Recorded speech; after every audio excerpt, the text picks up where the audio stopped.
Services. There you are. Madam Chair, Commissioners, Dee Goodman, Deputy County Administrator. So the positions that are coming before you today, we are asking for some higher ahead positions, much like what we do in 911. What this does is enable us to hire people ahead, get them on board, especially for positions that entail a long learning curve. For the License Center, it's about a year to get somebody up to speed. With COVID and how we're handling appointments right now, we are really running behind in serving the public, and we really are looking for ways that we can help and get more appointments basically through. So for every person I can have at the counter, the more appointments I can handle. Right now, we have dispersed people to basically take appointments at the front counter. We have somebody standing at the door checking in appointments. I have another person outside the door working with people when they walk up and getting them in line for their appointments and trying to help them put items into the drop box. And what this will do is give us the ability to hire 3 more FTEs full-time, get them up and online and training, and then we're going to see how it goes for 6 months. And then as we naturally lose people through attrition, we'll either look at either keeping these positions permanent or letting them go as needed. But this will kind of get us through the next 6 months, which we really need, especially with winter coming in. Move approval. Is there a second? Any questions or comments? Commissioner Reiner. Okay, so these are not, you're calling these hire ahead, but you don't have planned, people planning to not work there anymore. No, we don't. We don't have a sign that somebody's leaving, but we do have retirements coming up in the future. And we do have some people that are part-time. We also have very many of the people that are working out there that are struggling with the at-home learning and the distance learning, and so they're stepping down to work from full-time to part-time. And so, follow-up question. So these are not budgeted for 2021, correct? They are not, no. And the reason for hiring is COVID. Are these are the expense of these 3 positions being hired ahead of time of actually needing them in the regular course of employment being paid for with CARES Act dollars? We are looking at it, but the CARES Act dollars will basically only cover 1 month by the time we get them aboard. So CARES Act could look at covering 1 month, but that is all.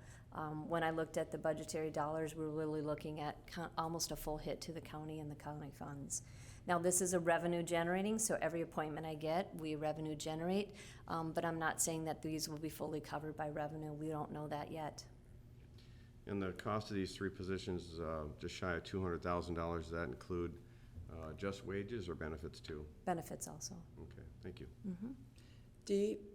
Do we have, do you call it a full complement when you have full employees in there? Right, so we do run at full complement, usually at the license centers. What we have run into is, just a few months actually, we raised a lot of .6s up to full-time, and that did help us. But what has happened since then is we've lost, I believe we're up to 4, maybe 5 people who have taken their full-time down to part-time down to no time in order to do this distance learning, and that has affected us. So we've kind of gone up, but then now we've gone back down. That is just a problem everywhere, I'm sure. It is, and this is also a department where, the public expects us to be there, expects to be able to get in and get through, and we're doing a good job, but yet with winter coming, we can't have people sitting outside, so I really need to increase the amount of people I have at the counters. Commissioner, I don't know who's first. Schultz. She can go first, though. Brasted? Oh, well, thank you. Kind of to add insult to injury with what's going on there, Dee, can you comment on the new system and the new training? So in the midst of all of this, where there's a couple months wait for someone to do their transaction, Right. Now they have to train on a new system. Can you talk about that and what the process is going to be? Sure. So the new Milnar system is coming in, and in fact, I think a memo went out to the commissioners, all of you, regarding the close down period. So we have been training staff. They've been taking available hours to do that. But that system comes aboard and goes live the week of November 11th, which is during Veterans Day. So we will actually be closing one of our one of our license centers down at 5. All the rest will stay open to the regular hours, but then we'll be closed Thursday, Friday, and they'll be putting the system up Saturday and Sunday. But with the system, we need to train every person who goes on it so they're ready to go. And so right now, we're still dealing with the old system, which, as you know, has some flaws that has made it a little bit harder to use. We're hoping that this new system will help push things forward a little bit faster. I should add, too, our public has done a great job looking at different ways to get a hold of us. And so you'll see later on today, we have some requests for phones. Our phone volume just at our license centers has gone anywhere from about 4,000 or 5,000 calls a month to up to 30,000 calls. So when we're not at the counter, we're overwhelmed with phone calls and messages, which we're trying to return. And then also people are being great about using our drop boxes, and we have drop boxes at 4 different locations. So the amount of mail coming in has increased. So we're doing very well, but our appointments is where we really need to get people in, and that's kind of where this comes in. I really just need more people at the counters taking appointments in. Right now, we're booked out 30 days in advance. We're afraid to open it longer because then people forget. And we are doing some software projects with the CARES funding to help us with a new appointment reminder system and texting system that should help, but that won't go up until January. Commissioner Schulte? Just, for a more of a global perspective on this and perhaps historical, this is one area where we tend to break even or make a little money. We struggle every once in a while for 6 months or a year, but never big. With the onset of MNLARS and the subsequent onset of the coronavirus, this has been a huge hole that we've thrown money into, with the hope that we return to making money someday. But I think that's going to be critical for us to watch, because as we know, many things in what we used to know as a normal world will not be the same in 2021 and beyond. And if this is one of those where we're not making money or breaking even, it's perhaps one of those decisions we have to make, should we be in this business. Many licensed centers have got out of the business and they've gone to the private sector. I'm not saying that's a good or bad thing. I'm not saying we should do that. I'm saying we need to look at this from a global perspective as time moves on. Right now, we're putting a pretty large investment into this, so we're going to have to stay the course for a while to make sure we play out that investment and see where it lands. But these services that we provide to Anoka County residents is important. It has our name on it, and it's stuff they need to do daily. But if it becomes a huge money drag on the taxpayer, then it's time to let the private industry have it. Yeah. Commissioner Reinert? Some of your comments that you made were that you have a lot of people, I think you said 5 or 6 people that have reduced their hours, maybe down to half. And so that effect is also one of the reasons for this request. So shouldn't this be, rather than hire ahead, shouldn't this more be replacement? Well, they're still employed, so I can't replace their PCN number, which is their kind of hold position for their job. And so that's why we call it a hire ahead. This opens up a position that I can put somebody in without eliminating somebody. So the people that went down to half hours, they're still full-time employees? They're cut down to part-time employees, and they're on the family leave. So it sounds like to me, if you have 5 or 6 people that are down to half hours and you're hiring 3 people, I mean, if the math works out, maybe technically you can't call it replacement, but it technically is? It is. It is. I'm replacing hours with hours, but in order to hire people, I need hire ahead PCN numbers to put them in the spots. So the net effect then on the 2021 budget, if this goes forward and continues in its current structure, would that be kind of a net? It could potentially be a net. I think really the outstanding question is what is going to happen with distance learning. If it goes back to the children coming home full time, then a net effect would probably be close to 0. If it doesn't, then it could potentially affect us. But I still am struggling with only having, let's say, Coon Rapids License Center. I believe we have 10 or 11 spaces to fill with people to work at the counter. And right now, we're only able to put 4 or 5 up at one time. Okay, well, appreciate that, because the additional information that you provided this morning wasn't in the report. I wasn't going to support this, but with that information, I will now. Thank you. Perfect, thank you. Commission, one thing, it takes a long time to train these people. It does. So, and knowing that you're going to lose people to retirement, this probably isn't going to be enough in the near future. It might not, but we've been very successful with this program down in 911. That is an area where we lose people quite a bit, even after 6 months or a year of training. But this does come with a year of training also to get up to speed, especially with the new system and all the rules and regulations they have to follow. We have people on the line working according to their experience. So I might have somebody who could do tabs only because they're brand new, and somebody who can do the full gamut of what we need to do at the license centers. But the more I can get people up to speed, the faster, the better off I am.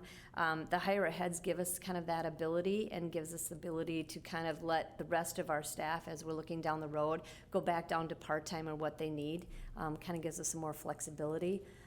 We felt we needed to come with full-time positions because people are really looking for full-time jobs, and that's really what I need for hours. Okay. Any more questions or comments? All those in favor, say aye. Aye. Aye. Those opposed? Motion passes. Next item is in facilities management. Andrew. Yes, Madam Chair, members of the committee, my name is Andrew Dykstra, Director of Facilities Management and Construction. In this request, we were supposed to start our succession planning because the person that's currently in this role was ready to retire at some point. And then COVID happened. So the .3 was there to bring somebody in to kind of get them, coached and taught and trained to be able to step into this role. COVID happened, and we just, with all the projects going on, we did not have the time. Now this person did submit the resignation. And so what I'm looking at this is an opportunity to really kind of consolidate these two PCNs into one FTO, understanding that initially I'm only looking at using maybe 32 hours a week. But this position is at the front desk. So when you walk down to my department, they're at the reception area. And all of the contractors, so for example, all the contractors that have gone countywide helping us install Plexi and doing all of our projects at whether the libraries, license centers in these buildings, all have to go through this work reception center, getting badges and access and all of the rest. So there's a lot that's going on, especially given COVID-19. So my request is to consolidate, understanding that it will be an initial 32 hours a week and then flex to 40 as needed. It is budget neutral for 2020 and 2021 and beyond. Okay, thank you. Before we proceed with this, I want to say that last item, 2A, goes directly to the county board. Madam Chair, I'll move 2B. Is there a second? Second. Any questions or comments? Just a quick note, I mean, it's a little confusing when it says new office support assistant, and we're really getting rid of it. Correct. So I assume that PC number actually just goes away. Yes. So in layman's terms, you're just expanding it to full-time. Yes, essentially, yes. Okay, any other comments? All those in favor say aye. Aye. Those opposed, motion passes unanimously. Thank you, Andrew. And third item, restructure in finance and central services. Good morning. Good morning, Madam Chair. My name is Corey Camp. I'm the Division Manager for Finance and Central Services. We have a request today. We have an associate accountant position that vacated during the last couple months with the pandemic. And as we looked at the needs and what the position was doing, we saw a high need, especially around our human services work with grant reporting, working with accounts receivable and various items where we need a more technical accountant. And so we're requesting to move from this grade 10 to a grade 12 and accountant 2, just to be able to help and fill in the needs there. We do manage well over $65 million in grants, if you recall, in human services, and there's just a huge lift in looking at this, so that's our ask. Okay, is there a motion to pass? So moved. Is there a second? Second. Questions, comments? Commissioner Reiner. Okay, so since I've been here, there are a lot of actions that move people to different grade levels, which then obviously result in an increase in pay. And, but there isn't in our reports a lot of background about that. So my question is more, and maybe for the group too, how do I get more information so that I feel a little more comfortable about all these increases? They seem, without the background information, random. I know they're not. I know there's a lot of thought that goes into them, but how do I gather additional information so I can come prepared to, and feel more comfortable about voting for these increases? Anybody? Really, that's a question for anybody. So, well, Mr. Chair,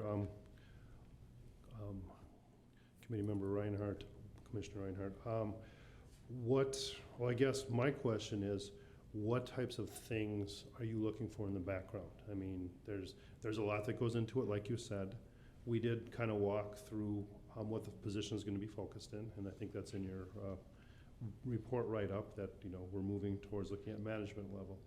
Is there a better understanding or a more deeper understanding you want to get about what we call an accountant and what we call someone who doesn't do that duty, like the accounting assistant, and how we develop the different, you know, we're getting into some details and weeds here, but that's something we could certainly maybe it's talk just, with you, maybe, you know, whether it be offline or something, and walk you through the division and how the division operates, because part of that is all built into how is our division operating, what is the type of work that we're doing, and why would we do an accountant versus someone who's an associate accountant or a different level, you know, someone who's more of that office assistant. You know, think of the grade 10 would be more in line with someone who would be doing the accounts payable or utility billing effort in a city, for instance, where a grade 12 is someone as you get into more of that accounting level, which would be, it's usually not an assistant finance director, but a lot of cities might have an accountant level, because I'm just going back to your city experience thinking in that way.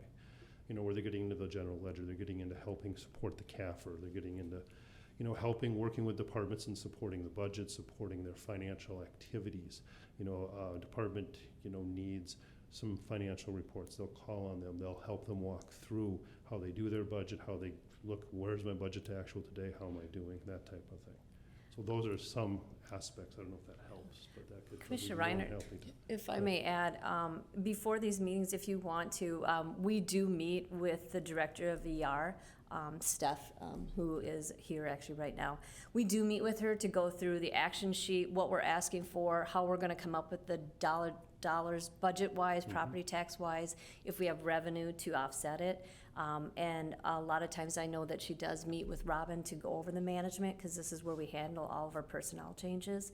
You could call Steph on any position, and she can kind of tell you where we as a department are coming from and the support that we have for it or don't have. It's not, you know, maybe, you know, it's not this specific position, it's maybe more just methodology. I mean, if I were in your shoes and needed somebody, I'd ask for that person and then hope that, you know, it'd be approved. For me sitting in this chair to be approving it, I guess a little more understanding of the methodology, and maybe I can spend some time on that after the election. I'm in my 4th election in 12 months. I'm a little busy right now. But, you know, that just, I just wanted to bring that up as something that I like to have very comprehensive reports, and, you know, sometimes there's things missing that would help me with, you know, getting ready for these meetings. So, yeah, and so maybe just offline in the future we can sit down and I can just understand the methodology a little bit better, and then, you know, appreciate your position in asking for this help. So, thanks. Commissioner Schulte? Yeah, I was just going to answer Commissioner Reinhardt that for me, what I do if I have a question is I go through the administrator to reach out to the director of that division. In this case, it would be Corey, and ask questions of him. And then if I still needed more answers, I would go to the ER department through Steph. But really, it's about, I mean, if what's there is not enough, then you dig deeper and ask more questions. As I read this one, there was everything there that I needed to move comfortably forward with it. But again, I've been here a little longer and studied a few more of these and had a few more of those conversations. So I think that would be a good process if you choose to implement it going forward. I'll give you a call in a few weeks. Sounds good. All right, thanks. Okay, thank you. Any other questions or comments? All those in favor, say aye. Aye. Aye. Those opposed, motion passes unanimously. And we have another additional item, the new position in administration and communications. D. Yes, thank you, Madam Chair, Commissioners.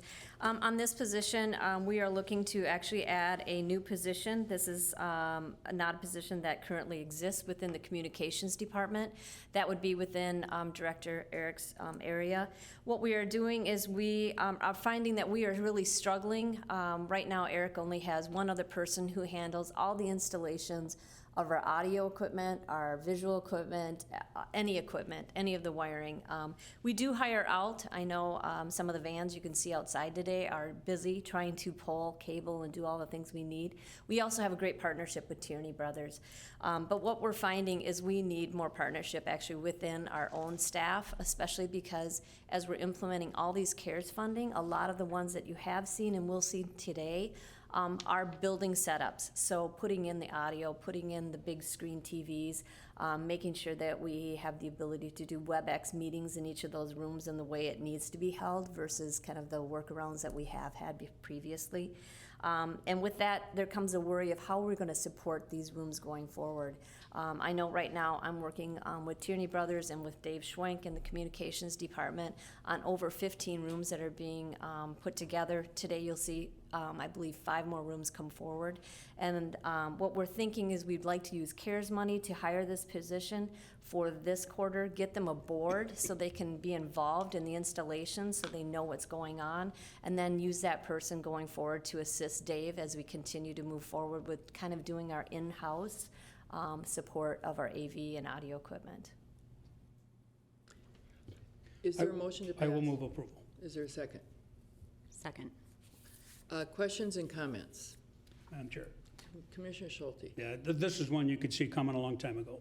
As we were buying more and more technology, more and more remote meeting capability, and you watch both Dave and Eric running at top speed all day long, you just knew there was no way we could keep doing that.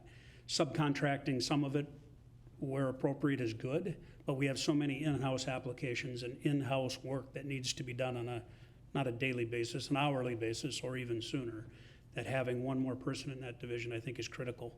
So I highly approve this position. Yes. I can't imagine the stress that they get into sometimes because they're limited and when they need to take their time off, and it's very timely, over timely. Commissioner Schulte. As a follow-up, this is one of those positions that partially funded by CARES, but we'll have tails. This is a position that probably becomes permanent and we'll have here for a long time. But we also know that with the coronavirus, we are changing the way we do business long-term. This isn't a short-term fix. This is something that'll be around for a very long time. Hopefully we'll have the public back in our audience here before too long, but in the meantime, we're still gonna have a lot more technology throughout all of our facilities. So. And this does include courts, which we spend quite a bit of time on. Okay. With that, all those in favor say aye. Aye. Those opposed, motion passes unanimously. And we do not have any public, so that concludes our meeting, and we are adjourned. Thank you.